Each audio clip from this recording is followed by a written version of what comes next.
suis responsable de l'offre MES du groupe Codra, avec la solution qui s'appelle Cooks.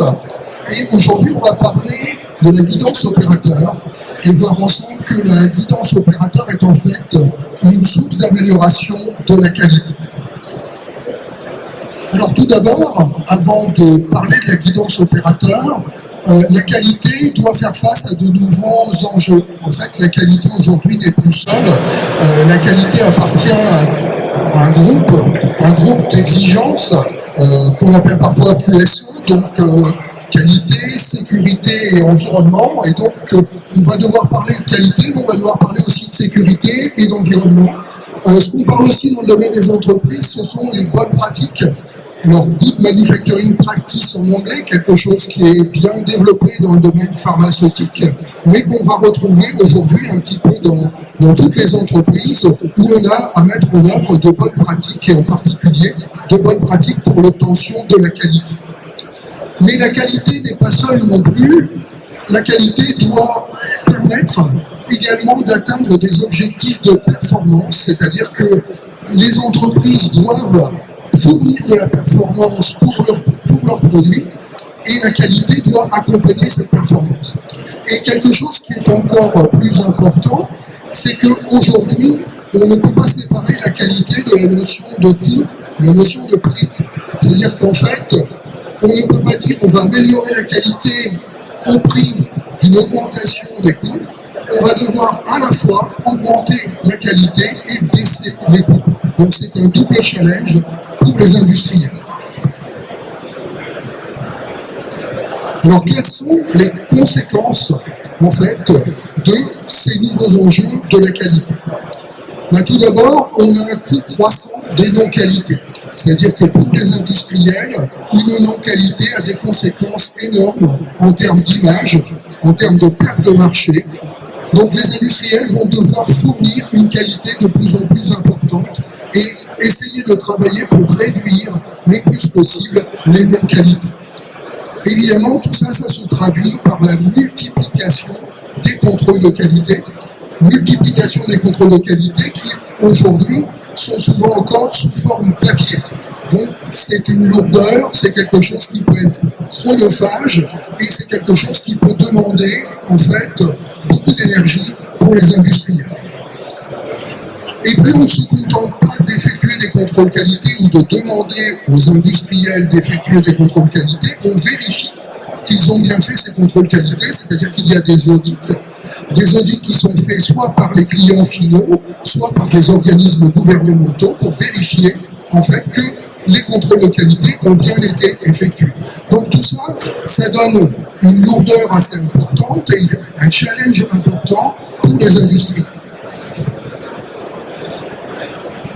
Or, si on regarde des statistiques qui ont étudié en fait quelles étaient les causes des non-qualités, donc comment peut-on éviter les non-qualités, eh bien on s'aperçoit en fait un chiffre très important, c'est-à-dire qu'il y a 80% des erreurs de qualité, des non-qualités qui sont dues à des erreurs humaines. Donc c'est quelque chose de très important. Et donc, on va voir comment on peut aider, au travers d'un système MES, à limiter les erreurs humaines. Et on va voir que la guidance opérateur peut nous aider à limiter les erreurs humaines. Alors, quelles sont les principales causes d'erreur? Les principales causes d'erreur qui vont mener à des non-qualités, on ne les a pas listées toutes, on en a listé ici un certain nombre. Tout d'abord, on a les erreurs de configuration. Alors, qu'est-ce que c'est que les erreurs de configuration? Aujourd'hui, on fait des produits de plus en plus variés, que ce soit dans le domaine agroalimentaire, où on va avoir par exemple 50 sortes de yaourts, que ce soit dans le domaine de l'assemblage, où pour faire par exemple une mini-pelleteuse, on va avoir des centaines de combinaisons de mini-pelleteuses ou de machines. Eh bien, on va devoir donc faire des configurations qui sont différentes. Et évidemment, pour les gens qui construisent ces machines, qui les assemblent, ou pour la réalisation, ce sont des possibilités d'erreur de configuration. Autre possibilité assez similaire, une erreur d'assemblage. On met une pièce avant une autre, on se trompe dans l'ordre pour monter un certain nombre de choses pour réaliser un assemblage. Là, c'est une possibilité d'erreur. Bien sûr, on peut avoir aussi des erreurs de mesure. On demande aux opérateurs de mesurer un certain nombre de choses, de mesurer la taille d'une vis, de mesurer une densité pour un produit. Eh bien, on va pouvoir faire des erreurs. Donc, c'est une possibilité d'erreur. Ensuite, on a des possibilités d'erreur au niveau du conditionnement ou au niveau de l'emballage. Donc, il y a des choses qui sont restées célèbres, par exemple, avec on a étiqueté du bœuf au lieu d'étiqueter du cheval. Bon, ben, c'est pas la même chose, ça peut poser des problèmes. On peut avoir des erreurs de conditionnement également. Par exemple, on utilise un fil plastique qui n'est pas fait pour les produits alimentaires. Si on se trompe, évidemment, ça peut avoir de très très graves conséquences. Autre chose qui peut agir sur les erreurs humaines, c'est la fatigue, le stress des opérateurs. On demande justement de plus en plus de choses aux opérateurs. Les opérateurs doivent mémoriser un certain nombre d'opérations qui peuvent être complexes. Ça peut conduire à une fatigue, ça peut conduire à du stress, et cette fatigue, ce stress sont source d'erreur. Et enfin, on peut avoir des défaillances qui sont dues au matériel, qui sont dues à l'usure. On utilise par exemple un outil et cet outil est usé, il va faire de mauvais perçages par exemple, et donc on va avoir des problèmes de qualité. Alors comment la guidance opérateur va pouvoir nous aider en fait à lutter contre ces problèmes de non-qualité? On va voir que la guidance opérateur, en fait, c'est une voie qui est vraiment très efficace pour lutter contre les problèmes de non-qualité. Alors voici un premier exemple. Un premier exemple, donc un panneau donc de l'offre course qu'on présente, de l'offre MOS. Tout d'abord, on va simplement afficher l'ordre de fabrication. Ça peut paraître tout simple, mais l'opérateur voit le produit qu'il est en train de fabriquer, il voit immédiatement ce qu'il a à faire. Ensuite, un petit peu plus évolué, on va associer les documents automatiquement à l'opération qui est en cours. Si on a par exemple à monter une pièce, on va avoir immédiatement le croquis, le schéma qui permet d'indiquer à l'opérateur comment il doit monter cette pièce. C'est ce qu'on appelle une association contextuelle de documents. On va pouvoir, comme on le voit ici, contrôler les nomenclatures. Un petit peu comme quand on monte un meuble Ikea, on va pouvoir présenter à l'opérateur l'ensemble des pièces qu'il doit utiliser, qu'il vérifie avant de commencer son travail, qu'il a bien tout ce qu'il faut pour commencer l'opération. Et puis on va avoir des éléments qui sont requis, des éléments qui sont optionnels. On va pouvoir l'indiquer clairement à l'opérateur. Si on poursuit un petit peu dans cet examen en fait des différentes façons d'aider l'opérateur, on peut, comme on le voit ici sur cet exemple, intégrer des vidéos ou des photos. On peut mettre, comme on le voit ici à gauche, la liste des tâches. On a parlé tout à l'heure d'erreurs possibles dans l'ordre des opérations. Et bien là, on va présenter successivement les tâches à faire pour l'opérateur. Donc on est sûr qu'il ne va pas se tromper dans l'ordre des opérations. Et puis on voit que sur ce panneau, on a également prévu en bas à gauche une zone d'échange temps réel. Par exemple, ça va être un post-it électronique qu'on va échanger avec d'autres opérateurs dans l'équipe. Et par exemple, un opérateur moins chevronné, un intérimaire, va demander à se faire aider par un autre opérateur pour réaliser une opération. Autre chose que va permettre la solution Cooks que l'on présente, c'est de présenter des temps nominaux d'exécution des opérations. On va pouvoir contrôler le temps nécessaire pour faire une opération. Alors c'est un petit peu contre-intuitif parce qu'on peut penser que ça va stresser l'opérateur, mais en fait c'est plutôt le contraire, puisque généralement il y a un temps suffisant pour faire les opérations et l'opérateur voit qu'il a largement le temps de faire l'opération. Donc ça lui indique qu'il a le temps de faire l'opération. On va pouvoir, comme on le voit ici, lui présenter des contrôles de conformité, conforme, non conforme, très clairs. Donc c'est quelque chose qui est vraiment fait pour qu'il puisse facilement donner l'information.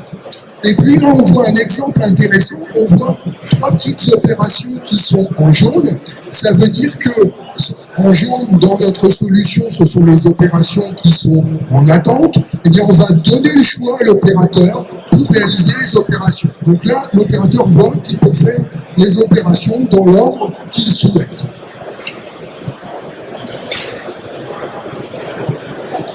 Alors ici, on a un panneau un petit peu plus sophistiqué. Donc sur ce panneau un petit peu plus sophistiqué, c'est l'occasion de voir un petit peu les messages d'erreur aussi qui peuvent aider l'opérateur. Donc si l'opérateur, là on a des contrôles de type check, de type conforme, non conforme, de type mesure avec un minimum, un maximum, on voit que si on s'est trompé dans la mesure, ou plus exactement si la mesure n'est pas dans les tolérances, mais elle est en rouge, ça permet d'alerter l'opérateur, voir s'il a fait de mauvaise saisie par exemple, ou tout simplement que la mesure est mauvaise. À ce moment-là, il faudra peut-être qu'il demande une intervention de bien supérieur parce que le contrôle n'est pas bon.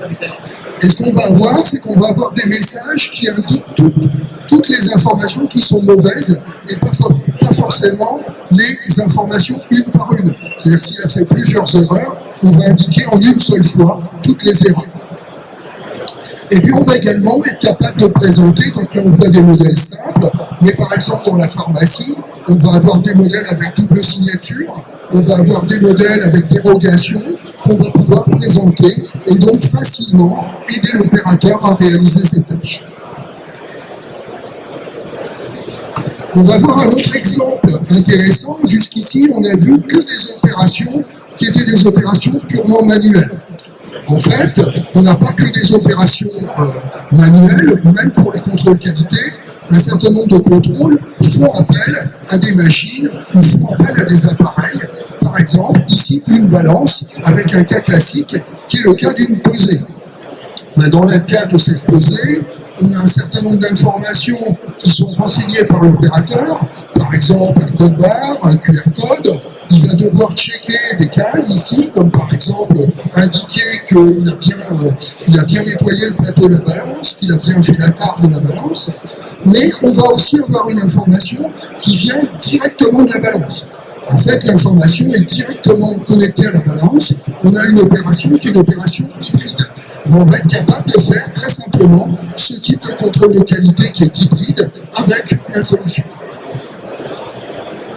Alors on a vu un certain nombre d'exemples, on a vu que la guidance opérateur était très intéressante pour limiter les risques d'erreur. Alors quel intérêt a-t-on, parce qu'on pourrait très bien imaginer qu'on a un système de guidance opérateur complètement indépendant du MES, quel intérêt on a en fait à ce que cette guidance opérateur fasse partie intégrante du système MES?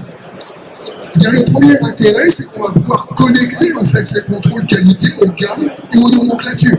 On sait de quel article on parle. Pour un article donné, pour une gamme donnée, on a un type de contrôle donné à faire. Donc, on va pouvoir avoir une continuité numérique entre l'article qu'on a à fabriquer et les contrôles de qualité qui sont nécessaires pour certains articles. Évidemment, avec un système MES, on va pouvoir lancer les ordres de fabrication et donc dérouler naturellement les contrôles qualité, soit en parallèle des ordres de fabrication, soit au cours.